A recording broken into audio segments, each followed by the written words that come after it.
NU stock just grew revenue by almost 37% year over year.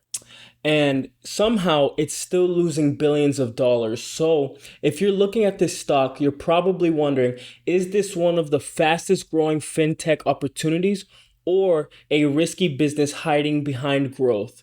Let's break it down so you can decide whether it is you want this in your portfolio or if you think this is a pass.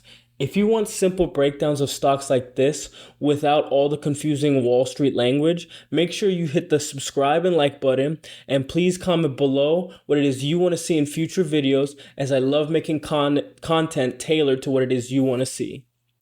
Now, what NU stock actually does, it's currently trading and it closed at $13.06.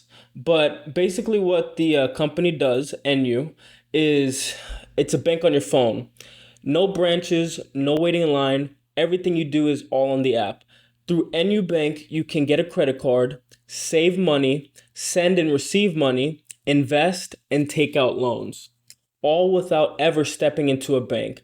And this is mainly happening in Brazil, which is their biggest market at the moment, Mexico, and Colombia. But make no mistake about this, Brazil is everything for this company. And real quick, please comment below, do you think digital banks like NU will replace traditional banks? I read every comment, so I do want to get y'all's opinion. Now, why NU Bank is growing so fast is in relation to opportunity, and why it can explode to the upside is there's no branches, so that means there's lower costs. That means NU can offer lower fees, better experience, and that's how you steal customers from the big banks, which they wouldn't like that. Now, there's massive user growth. In reports, as of late, it says that they have over 10 million, tens of millions of users, and this is one of the fastest growing fintech companies in the world. They're basically doing in Latin America what SoFi is trying to do in the United States of America, but at an even bigger scale in their region.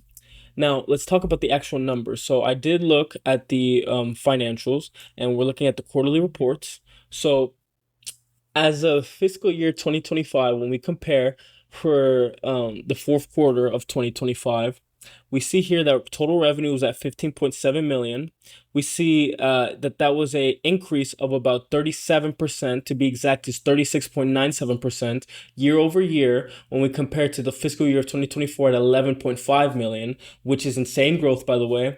And after doing the calculations, their gross margin is at 41.99%, so 42%. That's a solid gross margin for a fintech bank. But the problem is, if we take a look at their operating income, they did report a loss. They did report a loss of 2.75 billion. So they are they are losing a lot of cash. Oh, sorry. And by the way, I've been saying million. It's except in the thousands. So 15 billion compared to 11 billion. So my bad, guys. But their losses that they reported was at 2.75 billion.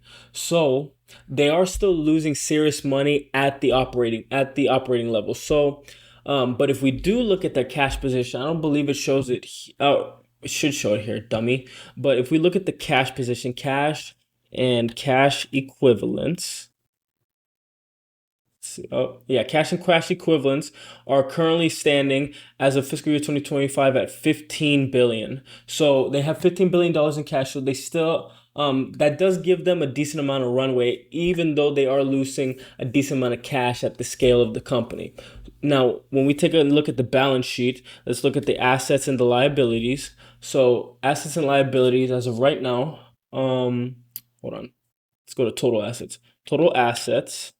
I have it all right here, but I just want y'all to see it also. So total assets is at 74.8 billion, and total liabilities at the moment are at 63.5 billion.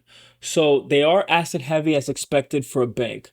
Now, what you do need to understand is where you need to be careful is there are emerging market risks, because if Brazil struggles, then NU struggles. Simple as that.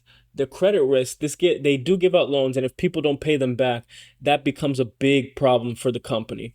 Traditional banks are catching up digitally, and they already have scale and trust. So if they do catch up and they're able to implement every all of their services at the same way that NU does, they could just basically kick NU to the side in the long run. Now, the real question that you have to ask is, when it comes down to this stock, NU is growing very fast. It has massive adoption and is disrupting the entire region, but it's still losing billions of dollars. To be exact, it was at 2.75 billion is what they were losing. Now, you have to ask yourself, do you believe that this will turn into a highly profitable fintech giant, or is this growth coming with with too much risk on the table?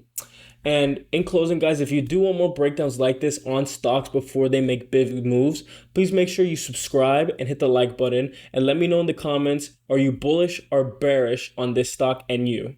So I'll see you on the next video. InvestQ out. Stay safe and keep making smart decisions for your long-term portfolios.